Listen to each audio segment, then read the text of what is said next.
years old. He knew which step on the porch creaked.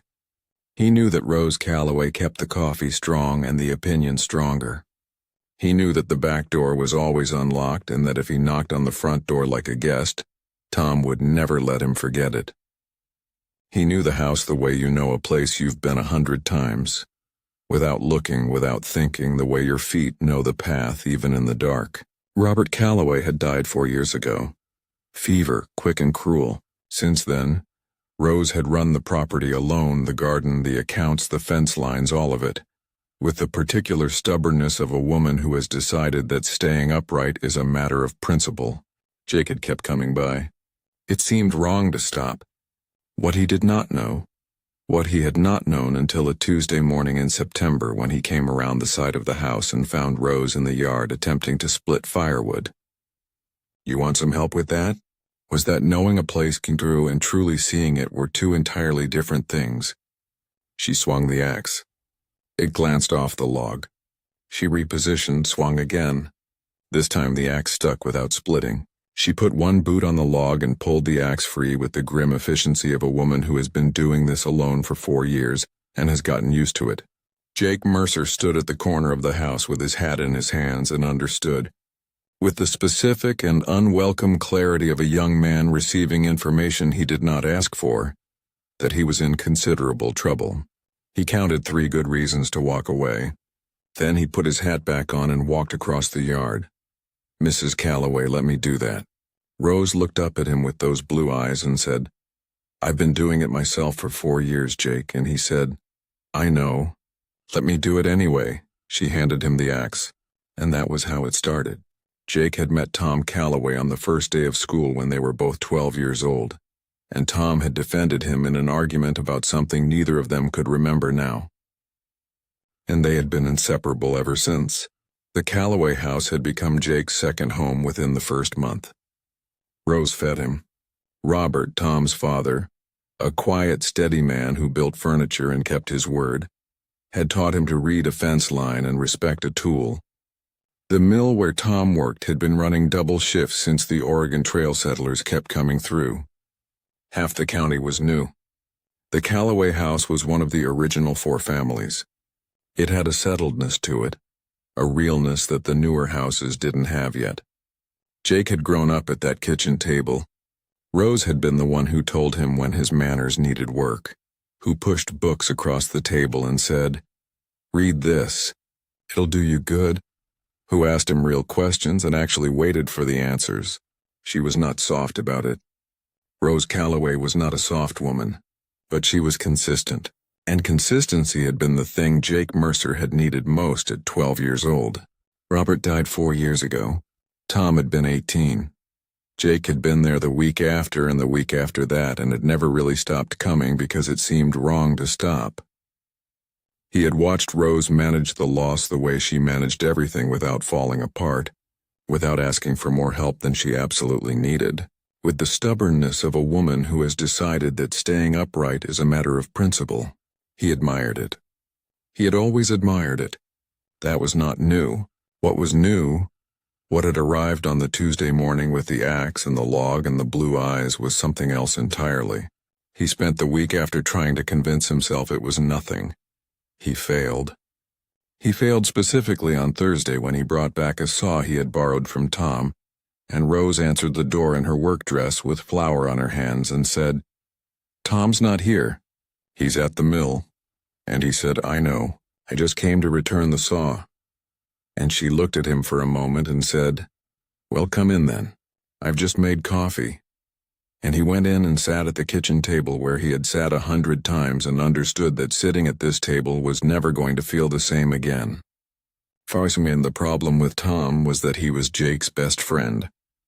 Not in the casual sense, but in the sense of 10 years of shared history, of knowing each other's worst and choosing to stay anyway. They had the kind of friendship that didn't need to be maintained because it was built of something more durable than effort. Which meant Jake could not tell him.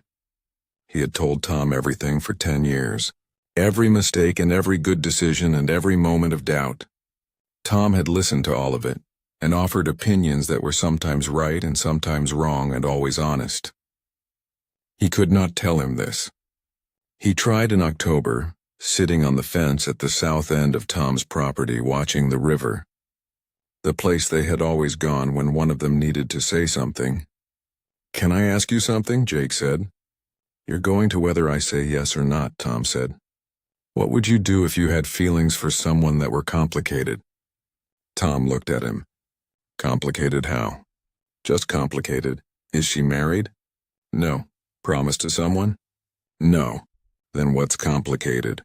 Jake looked at the river. "The situation," he said. Tom waited with the patience of a man who has known his friend for 10 years. "Who is she?" Tom said. "Nobody you know," Jake said, which was the single most dishonest thing he had ever said in 10 years of honest friendship. Tom looked at him with the expression of a man who is not entirely convinced, but has decided to file the information and return to it later. "Well," Tom said, "if she's not married and not promised to anyone, the only complicated thing is you. You always make things harder than they are." He threw a stone at the river. Jake threw one further. Tom threw a better one. They sat by the river for another hour, not talking about it, which was, Jake thought, both the best and the worst thing about having a best friend who knew you that well. He went back the following Saturday to chop the rest of the firewood. He told himself this was practical. The winter was coming. The wood needed splitting. Tom was at the mill Saturdays. It was the obvious and neighborly thing to do, and had nothing whatsoever to do with the fact that he had thought about Rose Calloway's blue eyes approximately 400 times since Tuesday. He told himself this and did not believe a word of it, but went anyway. Rose answered the door with the expression of a woman who had been expecting someone else. "Tom's at the mill," she said. "I know," he said. "I came to finish the firewood." She looked at him. "Jake, you don't have to." "I know," he said. "Where's the axe?" She pointed to the barn. "He split wood for 2 hours. Rose came out at noon with water and bread and sat on the porch step watching him with her arms crossed and that look she had, assessing, direct. The look that had terrified him at 12 and impressed him at 17, and was currently doing something to him he was not going to examine in daylight. "You're better at that than I am," she said. "Most people are," he said. "You were using the wrong angle. I was using a perfectly adequate angle. You were making it harder than it needed to be." She considered several responses. "Story of my life," she said, which she meant about the firewood. He heard something else entirely. He put the axe down and looked at her, and she looked at him, and for 4 seconds neither of them said anything, and the Oregon morning held them in the silence of two people having two conversations at once. Then Rose stood up and said, "Lunch in 10 minutes if you want it." And he said, "Yes, ma'am," and followed her in. And if his heart was doing something unreasonable the whole time, he was doing an adequate job of not showing it. He thought it was Martha Greer who nearly ruined everything. Martha ran the general store, and had the comprehensive awareness of town business that comes from 30 years of selling people things and listening while they did it. Jake was at the store buying nails when Martha said entirely conversationally, "You've been spending a lot of time at the Calloway house lately." "Tom's my best friend," Jake said. "Mm-hmm," Martha said. The specific mm-hmm that meant she had noticed something. "The wood needed splitting," Jake said. "Mm-hmm," Martha said again. "Is there something you want to say, Mrs. Greer?" Martha put his nails in a bag with the serenity of a woman who has made her point without making it. "Rose Calloway is a fine woman," she said. "That's all." Jake paid and left. He walked directly into Tom on the street outside. "You look terrible," Tom said by way of greeting. I'm fine," Jake said. "You look like a man who's done something he can't figure out how to undo." "I haven't done anything." Tom looked at him with 10 years of knowing him. "Yet," he said. Jake stopped. "What does that mean?" "It means you look like a man thinking about doing something and trying to talk himself out of it." Tom adjusted his hat. "What did Martha say?" "She said your mother is a fine woman," Jake said. Because it was true, and because saying it out loud to Tom's face was the only way to see how it landed. Tom went very still. Then he looked at Jake with an expression Jake had never seen on him before. Not anger, not amusement, but something working through a calculation in real time. Tom said. One syllable. He picked up his package and kept walking. Jake stood on the street watching him go. Then Tom stopped at the corner and looked back. You coming? He said. Weird. To where? Jake said. To supper, Tom said. Mama made pot roast, and he walked on. Jake stood there for a moment. Then he followed. Because what else do you do when your best friend invites you to supper at his mother's house after you have just accidentally told him you have feelings for her? I want to stop here for just a moment. You know what gets me about Tom right here? He doesn't ask his friend to disappear. He doesn't get angry. He invites him to supper. That's a harder thing to do than it sounds. And it tells you everything about who Tom Calloway is.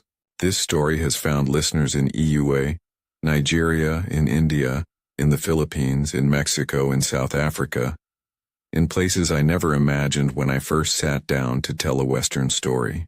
Every single one of you found something in these characters worth listening to. What country are you listening from today? Drop it in the comments. Every country, every language, every corner of the world. Now let's get back, because supper at the Calloway house is about to be the most uncomfortable meal Jake Mercer has ever eaten. Rose had made pot roast. It was, as always, excellent. Rose Calloway cooked the way she did everything, one with complete confidence and no interest in being praised for it.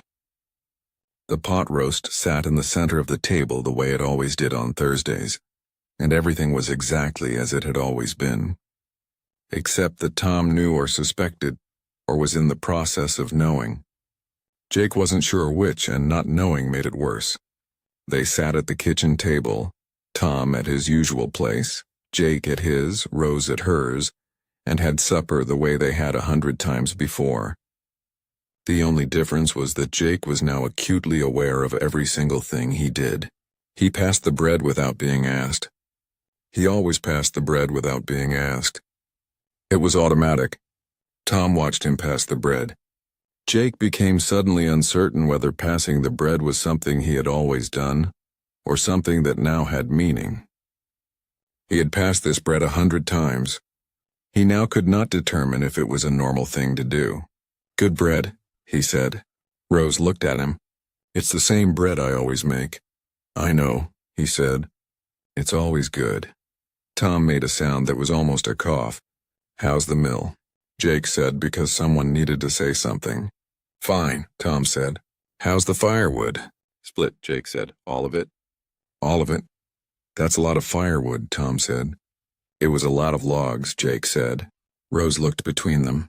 Is something wrong with you two? No. They said exactly simultaneously. Rose Calloway had raised Tom for 22 years, and known Jake for 10 of them. She looked at them both with the expression of a woman who has identified the problem and is deciding how long to let them struggle with it. She picked up her fork. Pass the potatoes, Jake, she said. He passed the potatoes. Tom watched him pass the potatoes. Supper continued. It was, Jake thought, the longest meal of his entire life, and the pot roast was genuinely excellent, and he was going to remember this Thursday for the rest of his natural life. Tom said it 2 days later at the river, in the same place they always went when one of them needed to say something. He threw a stone first. It skipped 4 times. Then he sat on the rock and looked at the water. So, he said. So, Jake said. My mother, Tom said. Tom, let me finish. He threw another stone. My mother, he said again. You have feelings for my mother. Jake said nothing. There was nothing to say that would make this easier. Tom was quiet for a long time. She's 40 years old, Tom said. I know. You're 22. I know. That's 18 years, Jake. I know that too. Tom threw a stone that didn't skip at all, just hit the water and sank. He looked at it as if it had personally disappointed him. You've been coming to our house since we were 12, he said. She made you soup. She told you when you were being an idiot. She's my mother. I know, Jake said. I know all of that. I'm not asking you to be comfortable with it. I'm not even sure I'm comfortable with it. I just couldn't keep lying to the face. Tom was quiet for a very long time. A hawk crossed the Oregon sky above them. And you know what? That right there is the moment that stays with me. Jake telling the truth when it would have been so much easier not to. That's what 10 years of real friendship looks like. Not comfortable, just honest. Does she know? Tom said finally. No, Jake said. Are you going to tell her? Jake looked at the river. I don't know. Tom picked up a stone and turned it in his hands. She's been alone for 4 years. He said more to the river than to Jake. She does everything herself and never complains. And I know it's hard. Does she know? Tom said finally. No, Jake said. Are you going to tell her? Jake looked at the river. I don't know. Tom picked up a stone and turned it in his hands. She's been alone for 4 years. He said more to the river than to Jake. She does everything herself and never complains. And I know it's hard. Jake looked at his best friend. I won't, he said. It was the most important promise he had ever made. Tom nodded once. They sat by the river for another hour. Nobody said anything else. It was enough. Rose Calloway was not a woman who missed things. She had noticed in September when Jake came around the corner and stopped at the edge of the yard. She had noticed the way he looked at her before he looked away. The half-second that lasted too long. She had filed it the way she filed things that required thought and said nothing. She had noticed at supper the bread, the potatoes, the way Tom had watched Jake watch her. She had said nothing then either. She was not saying nothing because she didn't know what to say. She was saying nothing because some things need to be left alone until they're ready to be handled. She had also, and this was the part she examined alone in the evenings, lying awake next to a cup of coffee she'd made and never drunk, noticed something else. She had noticed that when Jake was in the room, she sat differently, that she thought about what she said before she said it, that the Tuesday with the axe had been in her mind more than she was entirely comfortable admitting. She was 40 years old. He was 22. She had known him since he was a child eating soup at her kitchen table. She listed these facts the way she balanced accounts. They did not add up, and yet on a Thursday in November she was carrying wood in from the pile, the wood Jake had split, when she heard him come through the back gate. She did not turn around. Tom's not here, she said. I know, he said. He came and took the wood from her arms without asking. She let him. He carried it to the porch. They stood in the November afternoon looking at the mountains. Jake, she said.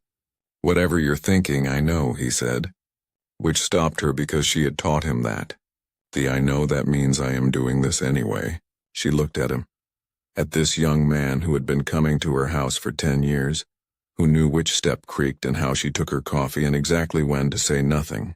I'm 18 years older than you, she said, and she heard herself almost say 22 before she got the number right, and she understood that even her own arithmetic was thrown off by whatever this was. He looked at her steadily. I counted mine, he said, and they stood in the November afternoon and she thought, well, that's that. December arrived with rain and the closeness of an Oregon winter. Jake came by on Tuesdays now. Neither of them had established this formally. It had simply become true. He helped Rose repair a section of fence that had come down in the previous week's wind. They worked side by side with the comfortable efficiency of two people who have learned each other's pace. Tom came by in the afternoon and found them on the porch with coffee afterward, sitting in the 2 chairs, not quite close enough that anything needed to be said, but close enough that Tom stood in the doorway for a moment, with the expression of a man who is actively working on his feelings about something. Coffee, Rose said. Sure, Tom said. He got a chair from inside and sat on the other side of his mother and drank his coffee and looked at the rain. The 3 of them sat on the porch and watched the rain come down on the Oregon Valley. Good fence work, Tom said eventually. Jake fixed the post on the east side, Rose said. It's been soft since August. Tom looked at Jake. Jake looked at the rain. Tom made a sound that was not quite agreement. I've been thinking, Tom said on, to nobody specifically about my father. Rose was very still. He always said Jake was the most reliable person I knew, Tom said. Said it when Jake was 15 and fixed the barn roof without being asked. He drank his coffee. He said any man who fixes a thing without being asked is worth knowing. The rain came down. The mountains were invisible. Rose looked at her coffee cup, and Jake looked at the fence post he had fixed, and Tom looked at the rain, and the three of them sat on the porch in the silence of people who have said something real, without using the real words. Nobody moved for a long time. It was enough for now, and they all understood that. It was March before she said it. March in Oregon, the rain letting up, and the first green coming through, the mountains reappearing from cloud. Jake had been coming by Tuesdays and Thursdays. Tom had stopped making the face he made at first and had started including Jake in conversations about the property, with the natural ease of a man who has made a decision and moved on. They were on the porch, just the two of them. Tom at the mill, watching the March light on the mountains when Rose said, "Can I ask you something?" "Yes," Jake said. She was quiet for a moment. "Why?" she said. "Of all the women in this county, women your age, women without a grown son who's your best friend, women without—" She gestured at herself, at the gray beginning at her temples, at the 40 years of her. "Why?" He looked at her for a long time. "Because you're the most real person I know," he said. "You've been real since I was 12 years old. You told me the truth when I needed it. You asked me real questions and waited for real answers." He looked at the mountains. "I kept looking at women my age and thinking, why doesn't talking to them feel like this? And I finally understood that the reason is because I've been comparing them to you without knowing it since I was 12. Rose looked at the mountains. "Jake," she said, "I'm 40 years old. I know. You're 22. I know." She turned and looked at him with those blue eyes that had never told him anything but the truth. "Where were you 20 years ago?" she whispered. And then she laughed. The real laugh, the kind that arrives when something is both funny and true and there is no better response. He looked at her and understood that she was laughing because the situation was genuinely absurd, and because she had just said something she had been thinking for months. 20 years ago I was 2 years old, he said. "I know," she said, still laughing. "That's the problem." He looked at her. "Is it a problem?" he said. The laughter faded.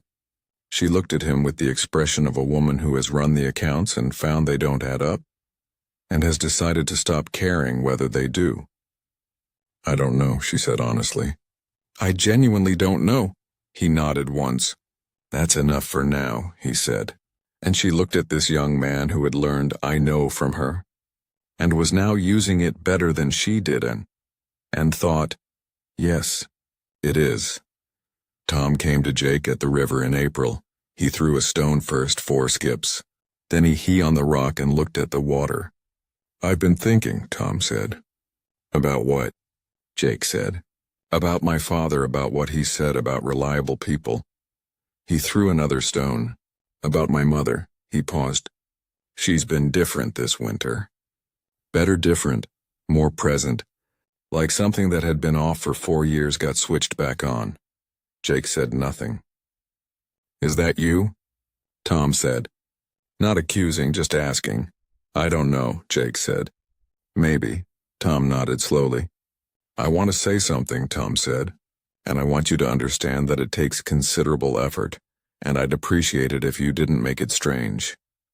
"All right," Jake said. Tom was quiet for a moment.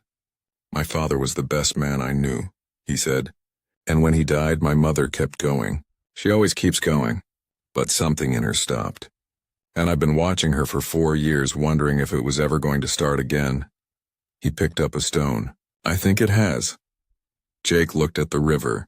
"She deserves to be happy," Tom said. "That's what it comes down to. And I'm not going to be the reason she isn't." He looked at Jake directly. Don't make it weird. I'll try, Jake said. You better do more than try. You're still my best friend, and if you make my life strange, I will never forgive you. I know, Jake said. Tom stood and extended his hand. Jake shook it. It was not the handshake of two acquaintances. It was the handshake of two men who have known each other since they were 12, and have just navigated something that could have broken them and didn't. Good, Tom said. He put his hat back on. Now come to supper. Mama made chicken and I'm not eating alone while you two make eyes at each other across the table. We don't make eyes at each other, Jake said. Tom gave him the look he had been giving him for 10 years, the one that meant, you absolute idiot. You absolutely make eyes at each other, he said. It's been happening since September. I noticed immediately. I want that on record, Jake laughed. Tom laughed. They walked back to the Calloway house together. The same way they had been walking places together since they were 12. And nothing had changed. And everything had changed, and it was somehow exactly right. It happened on a May evening. Tom had gone to town. The Oregon Spring was doing what Oregon Springs do. Everything green and alive and the mountains clear. Rose and Jake were on the porch in the two chairs that had become their own over the winter.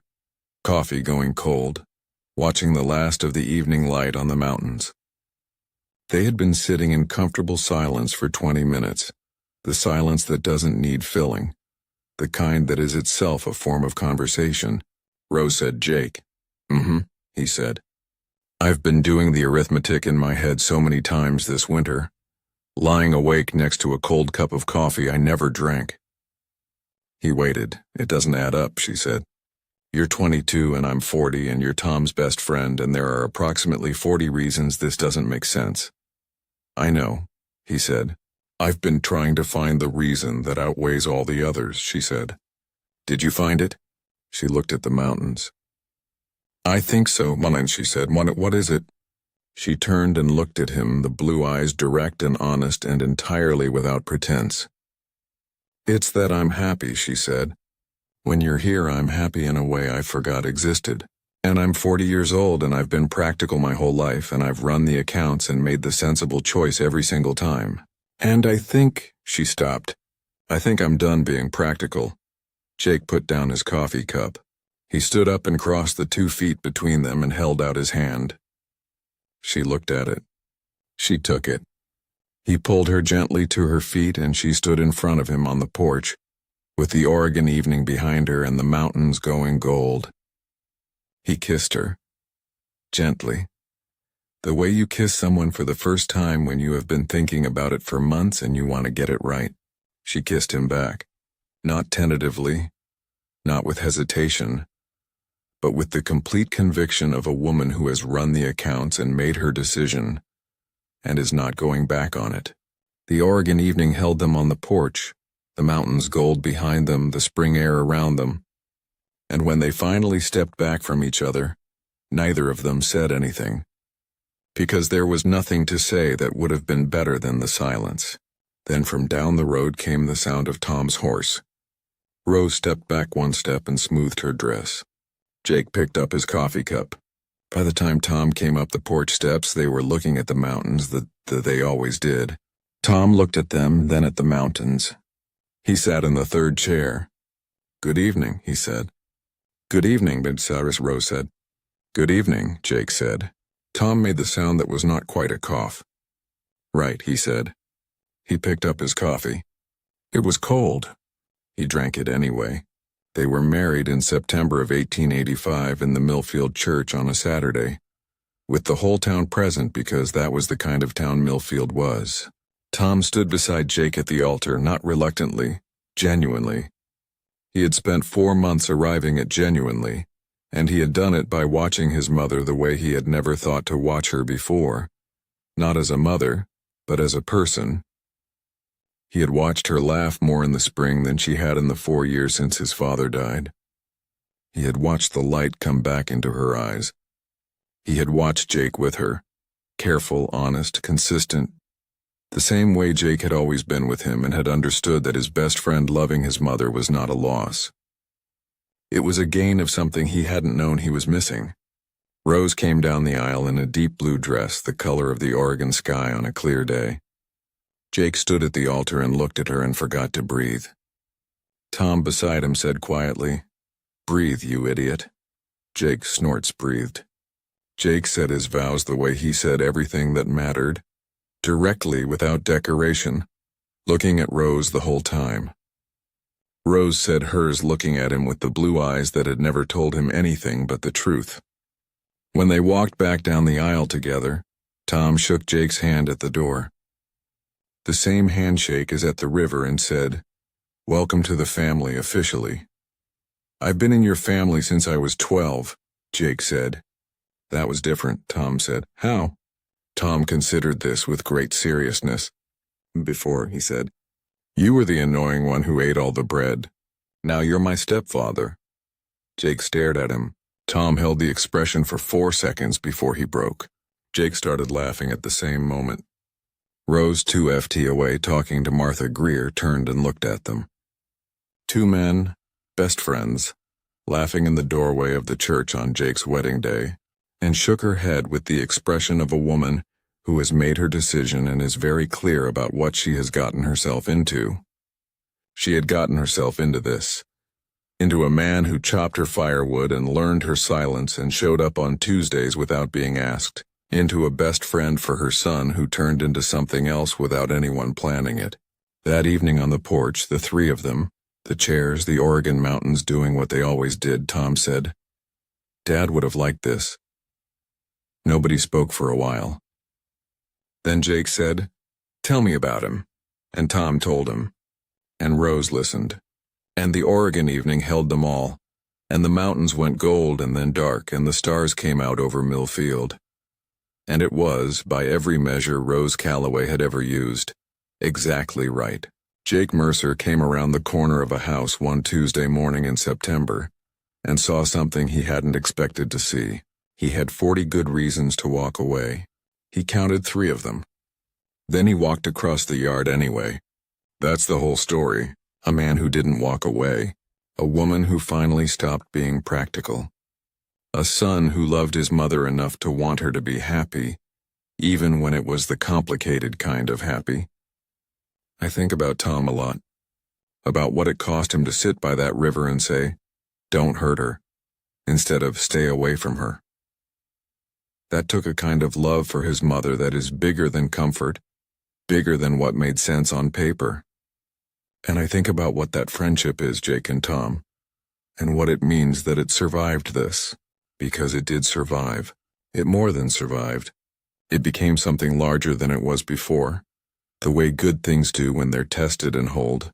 There's something I want to say about honesty, too. Jake told Tom the truth when it would have been so much easier not to. He didn't let 10 years of friendship become a reason to hide.